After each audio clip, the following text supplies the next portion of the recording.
Good morning बच्चों, आपका अपने YouTube channel Milkipur education hub में आपका स्वागत है। आज आपकी बायो की क्लास जो कि हमारे द्वारा यानी कि अमन मिश्रा द्वारा दी जाएगी, इसमें आपको नॉर्मल सी जानकारियां सबसे पहले जैसे कि जीव विज्ञान क्या है और टॉपिक इसमें पुष्प क्या है, इसके बारे में आपको समझाया जाएगा। सबसे पहले स्टार्ट करेंगे हम कि जीव विज्ञान ही क्या चीज है। जो सब्जेक्ट आप पढ़ने जा रहे हैं, सबसे पहले उस सब्जेक्ट के बारे में पता करते हैं कि वह सब्जेक्ट ही क्या है।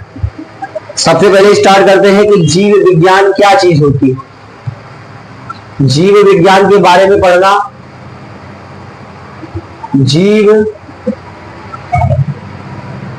विज्ञान में हम पढ़ते हैं जीव विज्ञान क्या है, तो इसका उत्तर बनता है विज्ञान की वह शाखा, विज्ञान की वह शाखा जिसमें हम जीव जंतु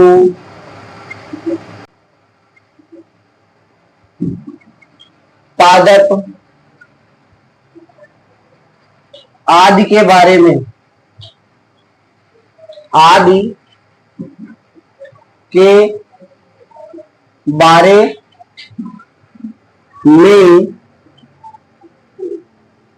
अध्ययन करते हैं। आदि के बारे में अध्ययन करते हैं, उसे जीव विज्ञान कहा जाता है। उसे जीव विज्ञान कहा जाता है। उसे क्या कहा जाता है? जीव विज्ञान कहा जाता है। जीव विज्ञान के दो भाग होते हैं, एक जंतु जगत और एक पादप जगत। यदि जीव विज्ञान के बारे में देखा जाए तो जीव विज्ञान के कितनी शाखाएं हैं? दो। जीव विज्ञान की कितनी शाखाएं हैं? दो शाखाएं हैं। कितनी शाखाएं हैं? दो। सबसे पहली शाखा जंतु जगत की बनती है या जंतु विज्ञान। दूसरी जो शाखा है वो होता है पादप विज्ञान यानी कि वनस्पति विज्ञान। पादप विज्ञान यानी कि वनस्पति विज्ञान। सबसे पहली शाखा क्या बनती है? जंतु विज्ञान, और दूसरा होता है पादप विज्ञान। ठीक है, जंतु विज्ञान और पादप विज्ञान, ये दो प्रकार की शाखाएं बनती हैं। जंतु विज्ञान में क्या होता है? हम जंतु के बारे में अध्ययन करते हैं। हम जंतु के बारे में जंतु के बारे में अध्ययन करते हैं।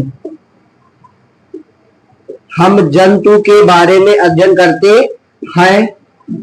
और दूसरे पर आता है तो हम पादप के बारे में अध्ययन करते हैं। हम पादप के बारे में अध्ययन करते हैं।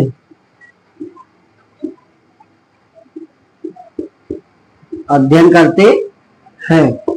जब हम जंतुओं के बारे में अध्ययन करेंगे तो उसे जंतु विज्ञान कहा जाता है। जब हम पादपों के बारे में अध्ययन करते हैं तो उसे पादप विज्ञान यानी कि वनस्पति विज्ञान कहा जाता है। जंतु विज्ञान, जंतु विज्ञान के जनक, ठीक है, यानी कि इसके जनक किसे कहा जाता है? अरस्तु जी को। किसे कहा जाता है? अरस्तु जी। ठीक है, इसके जनक कौन है? अरस्तु जी है।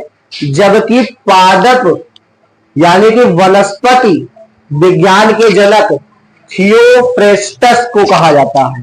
ठीक है, किसे कहा जाएगा? थियोफ्रेस्टस। ठीक है, पादप विज्ञान के जो जनक है, यानी कि इसके जनक किसे कहा जाता है? थियोफ्रेस्टस।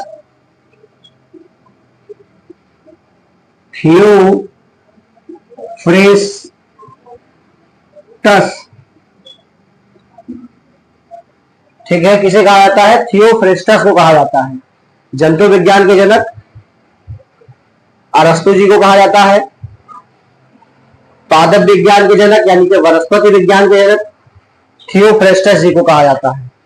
ठीक है, ये था आपका जीव विज्ञान क्या है, जीव विज्ञान की कितनी शाखाएं हैं, उन शाखाओं के जो जनक है वे कौन है, इसके बारे में। जंतु विज्ञान में किन चीजों का अध्ययन किया जाता है, पादप विज्ञान में किन चीजों का अध्ययन किया जाता है, इसके बारे में जो जानकारियां थी वो आपको मेरे माध्यम से मिल गई। इसके बाद आपका टॉपिक शुरू होता है जो पादप ये जो है जीव विज्ञान में जो जानकारी मैं आपको बताना चाहता हूं, जो टॉपिक शुरू करना चाहता हूं वह है पुष्प। ठीक है, ये क्या होता है? एक इंपॉर्टेंट क्वेश्चन होता है पुष्प। पुष्प के बारे में सबसे पहला पूछा जाता है पुष्प का कार्य क्या है या पुष्प क्या है। सबसे पहली चीज पूछी जाती है कि पुष्प क्या है, पुष्प क्या है। सबसे पहला क्वेश्चन सबका बनता है कि पुष्प क्या है। 12th में 10th में पूछा जाने वाला क्वेश्चन भी है ये। पुष्प क्या है तो कहते हैं कि पुष्प पौधे का, इसका उत्तर क्या बनता है? पुष्प पौधे का लैंगिक जनन अंग होता है। लैंगिक जनन अंग होता है, लैंगिक जनन अंग होता है। जिस पादप में पुष्प पाए जाते हैं, यदि पुष्प द्वारा जनन होगा तो वह जनन लैंगिक जनन होगा, क्योंकि पुष्प में नर जनन तंत्र और मादा जनन तंत्र दोनों उपस्थित होते हैं। ये एक पुष्प में भी हो सकता है और दो अलग अलग पुष्पों में भी हो सकता है, यानी कि एक लिंगी पुष्प और द्विलिंगी पुष्प की बात कही जा रही है। ठीक है, एक लिंगी पुष्प और द्विलिंगी पुष्प की बात कही जा रही है कि पुष्प क्या है तो पुष्प पौधे का जो है, ठीक है, पुष्प क्या है? पौधे का लैंगिक जनन अंग होता है। पुष्प क्या है? पौधे का लैंगिक जनन अंग होता है। ठीक है, और पुष्प के कार्य के आधार पर कार्य इसका बनता है। पुष्प का कार्य, जब ये लैंगिक जनन अंग है तो कार्य क्या करेगा? यह लैंगिक जनन की क्रिया करता है। यह किसकी क्रिया करेगा? लैंगिक, यह लैंगिक जनन की क्रिया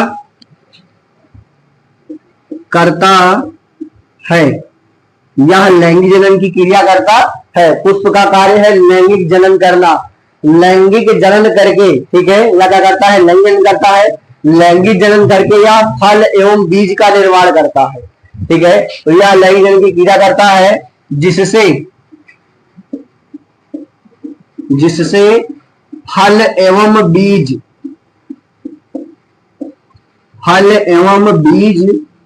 का निर्माण, फल एवं बीज का निर्माण हो सके। बीज होगा तभी नए पादप बन सकते हैं, यदि बीज नहीं होगा तो नए पौधे नहीं बनेंगे। तो पुष्प का कार्य है लैंगिक जनन करना। लैंगिक जनन से यह फल एवं बीज का निर्माण करता है। लैंगिक जनन से क्या करेगा? यह फल और बीज का निर्माण करेगा। लैंगिक जनन से क्या करता है? फल और बीज का निर्माण करता था। ये क्वेश्चन था आपका कि पुष्प क्या है, पुष्प का क्या कार्य है। ठीक है, ये क्वेश्चन क्या था आपका कि पुष्प क्या है और पुष्प का कार्य क्या है। तो पुष्प क्या है इसके बारे में आपको पता चल गया होगा कि पुष्प पौधे का क्या होता है? लैंगिक जनन अंग होता है। ठीक है, और कार्य क्या है? यह लैंगिक जनन की क्रिया करता है जिससे फल और बीज का निर्माण होता है। जिससे क्या होता है? फल और बीज का निर्माण होता है।